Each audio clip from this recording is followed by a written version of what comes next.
Hello guys, in this video I'll show you how to schedule meetings with Calendly. So if you are provided a Calendly link, what you can do is you can head over and then just click on this meeting option that you had seen right here.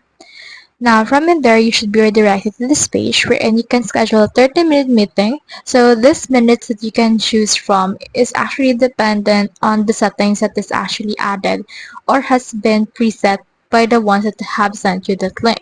So you can head over and select a date or time. So I've selected this July 12 and then just head over and select in here a time that you want to use. So for example, I'll schedule a meeting at 9 p.m. Now click on this next right here and then just enter in your name as well as your email for this space and also share everything that you want.